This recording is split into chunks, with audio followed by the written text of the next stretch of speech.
Hallelujah. Bible પ્રતિકરણ 3 અને 20 કહે છે તે પ્રમાણે કે હું બારણા આગળ ઊભો છું. જે કોઈ મારો અવાજ સાંભળી અને બારણું ખોલે છે તો હું તેઓની પાસે આવીશ અને તેઓની સાથે જમીશ. મીન્સ ઈશ્વર જાતે આપણા જીવનનું અને આપણા હૃદયનું બારણું ખખડાવે છે.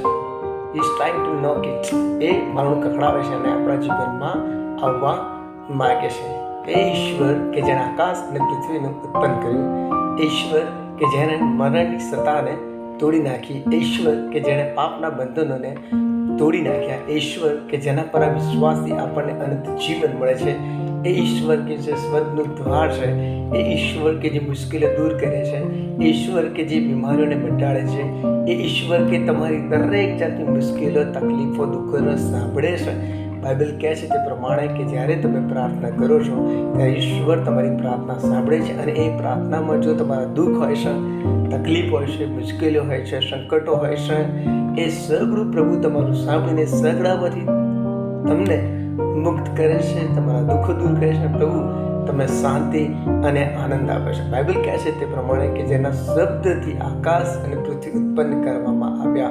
બાઇબલ કહે છે તે પ્રમાણે તમને જીવન આપવાના માટે તે ક્રુસ ઉપર મૃત્યુ પામ્યા, કબરમાં દટાયા ને ત્રીજે દિવસે સજીવન થયા. એવા મહાન ઈશ્વર, દેવોના દેવ, રાજાના રાજા અને પ્રભુના પ્રભુ.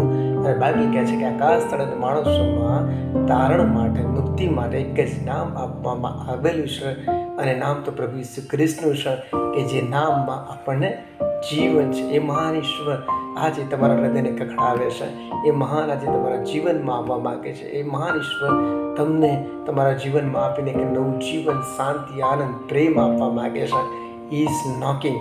એ તમારા હૃદયનું દ્વાર ખખડાવવા માંગે છે. Choice is your. પસંદગી તમારી છે. જો તમે પસંદગી સ્વીકારો છો, તમારું હૃદયનું દ્વાર ઈશ્વરના માટે ખોલો છો, તો ઈશ્વર આજે અત્યારે તમારા જીવનમાં આવે છે અને અદ્ભુત જીવન, ભરપૂર જીવનનો અનુભવ તમને આપે છે. અને જો તમે એ ધ્યાન નથી આપતા, તમારું હૃદયને હજુ પણ તમે ઈશ્વરના માટે ઓપન નથી કર્યું, તો તમારા માટે આ જ સમય છે. Open it. પ્રભુને આગળ તમે તમારું હૃદય ખોલો અને મહાન ઈશ્વર, જીવન આપનાર પ્રભુ, શાંતિ આપનાર પ્રભુ, આનંદ આપનાર પ્રભુ, સફળતા આપનાર પ્રભુ, ભરપૂર જીવન આપનાર ઈશ્વર તમારા હૃદયમાં આવશે અને તમને નવા જીવનનો અનુભવ આપશે. પણ એકવાર બાઇબલ કહે છે તે પ્રમાણે કે ઈશ્વર તમારા હૃદયની, તમારા જીવનની દ્વાર આગળ ઊભો છે. આમંત્રણ આપો અને નવા જીવન, ભરપૂર જીવનનો અનુભવ કરો. આમેન.